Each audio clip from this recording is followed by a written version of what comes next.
बिहार की राजनीति में आज जो हो रहा है उसने आरजेडी को ही नहीं पूरे देश की सियासत को हिलाकर रख दिया है। लालू यादव की बेटी, वही बेटी जिसने अपने पिता को किडनी देकर नई जिंदगी दी, अब वही रोहिणी आचार्य परिवार से नाता तोड़ रही है। और वजह क्या है? दो नाम, संजय यादव और रमीज। और ये वही नाम हैं जिनके बारे में तेज प्रताप यादव पहले से इशारा करते आए हैं जयचंद कहकर, लेकिन किसे वो नहीं बताते थे। मगर अब रोहिणी के ट्वीट ने पोल खोल दी है। बिहार विधानसभा चुनाव खत्म हुए, नतीजे आए, आरजेडी को करारी हार भी मिली और फिर शुरू हुआ धमाका नंबर 1। लालू यादव की बेटी रोहिणी आचार्य ने अचानक एक्स पर एक पोस्ट किया। उन्होंने लिखा, मैं राजनीति छोड़ रही हूं और अपने परिवार से नाता तोड़ रही हूं। संजय यादव और रमीज ने मुझे ऐसा करने को कहा। यानी एक तरफ चुनाव की हार, दूसरी तरफ परिवार की दीवारें हिलने लगी। रोहिणी आचार्य ने इतना ही नहीं कहा, वह बोली, कल एक बेटी, एक बहन, एक शादीशुदा महिला, एक मां को जलील किया गया, गंदी गालियां दी गई, मारने के लिए चप्पल उठाया गया। मैंने अपने आत्मसम्मान से समझौता नहीं किया, सच का समर्पण नहीं किया। सिर्फ और सिर्फ इस वजह से मुझे बेइज्जती झेलनी पड़ी। उन्होंने अपनी नई पोस्ट में लिखा, कल एक बेटी मजबूरी में अपने रोते हुए मां बाप बहनों को छोड़ आई। मुझसे मेरा मायका छुड़वाया गया, मुझे अनाथ बना दिया गया। आप सब मेरे रास्ते कभी ना चले।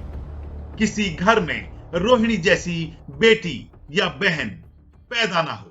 नहीं, मेरा कोई परिवार नहीं है।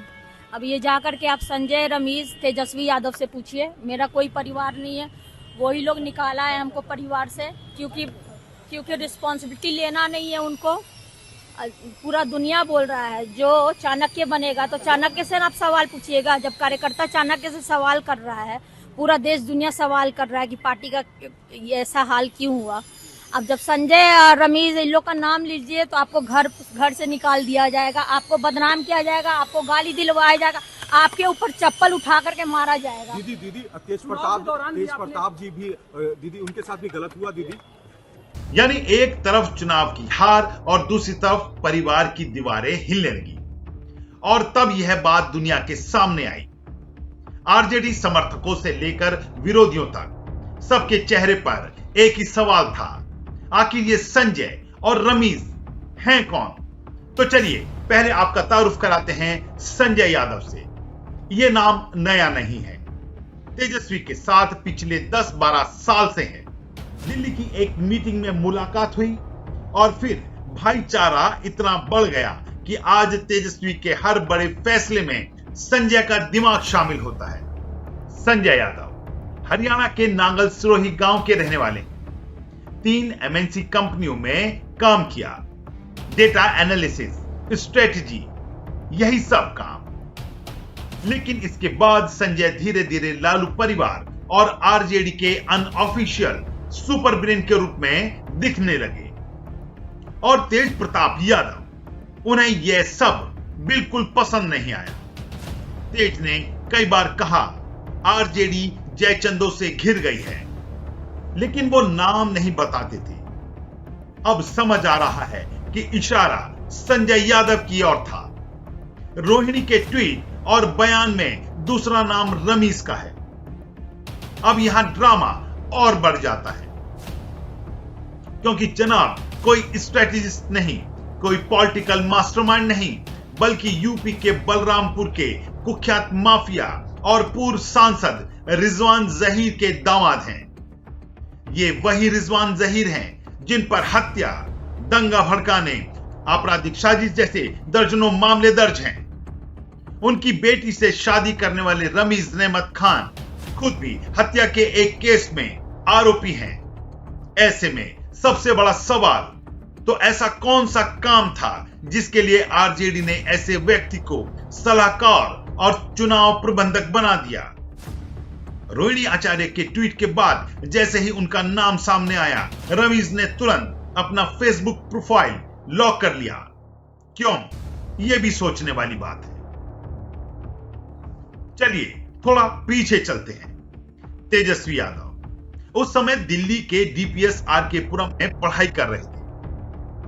क्रिकेट खेलते थे, शौक, मौज, क्रिकेट, दोस्त, लाइफ मजे में चल रही थी। इन्हीं दिनों तेजस्वी की दोस्ती कुछ ऐसे लड़कों से हुई जो बाद में परिवार और पार्टी की राजनीति में घुस आए। इन्हीं दोस्तों में शामिल थे रमीज। यही दोस्ती आज आरजेडी के सबसे बड़े विवाद का कारण बन गई है।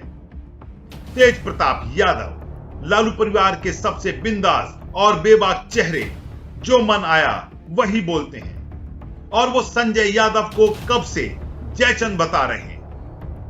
अभी हाल ही में एक वीडियो वायरल हुआ जिसमें तेज ने बिना नाम लिए फिर कहा आरजेडी जयचंदों से घिर गई है, और हार के बाद तो उन्होंने अपने भाई तेजस्वी को फिलस्वी तक कह दिया। तेज प्रताप यादव का कहना है इन जयचंदों ने पार्टी को अंदर से झकझोर दिया, खोखला कर दिया है। लेकिन अब जब रोहिणी ने नाम ले लिया तो तेज के बयान पहले से ज्यादा सही लगने लगे हैं। रोहिणी आचार्य ने अपने ट्वीट में लिखा था, मैं राजनीति छोड़ रही हूं, मैं परिवार से नाता तोड़ रही हूं। संजय यादव और रमीज ने मुझे ऐसा करने को कहा और मैं सारा दोष अपने ऊपर ले रही हूं। अब सोचिए, लालू यादव की वही बेटी जिसने अपनी किडनी देकर पिता की जान बचाई, अगर परिवार से नाता तोड़ने की बात कहे तो यह छोटी बात नहीं है। आरजेडी और लालू परिवार में अब सवाल उठ रहे हैं, क्या तेजस्वी गलत सलाहकारों से घिर गए हैं? क्या पार्टी की दिशा बदल गई है? और क्या परिवार के अंदर पॉलिटिक्स, पावर प्ले चल रहा है? कहानी अब दो हिस्सों में बढ़ती दिख रही है। पहले गुट में तेज प्रताप और रोहिणी आचार्य नजर आते हैं। दोनों संजय और रमीज के खिलाफ। दोनों मानते हैं कि आरजेडी को इनके कारण नुकसान हुआ।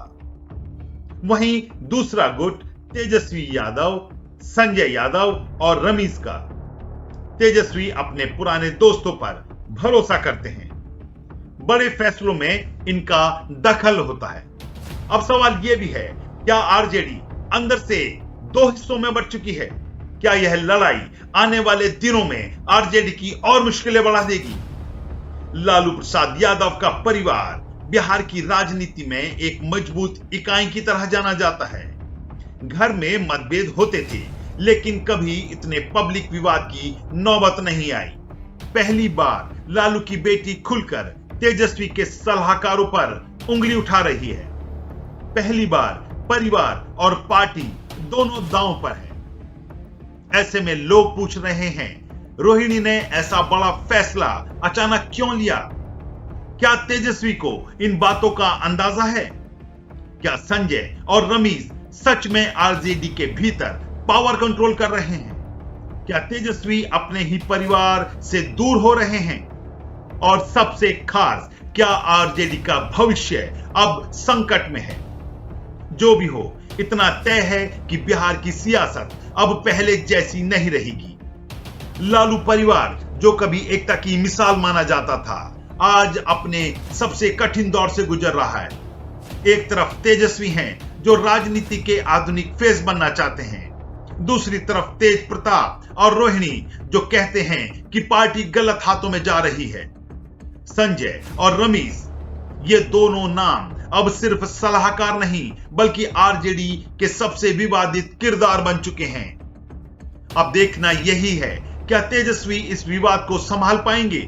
क्या परिवार फिर एक हो पाएगा, या आरजेडी बिहार की राजनीति में अपनी चमक खो देगी? आने वाला वक्त सब बता देगा। अगर आपको हमारी ये डीप इनसाइड स्टोरी पसंद आई तो वीडियो को लाइक करिए, शेयर मारिए और कमेंट में बताइए आपके हिसाब से असली जयचंद कौन है। मिलते हैं अगले एपिसोड में। तब तक के लिए सियासत को समझते रहिए और जागरूक रहिए।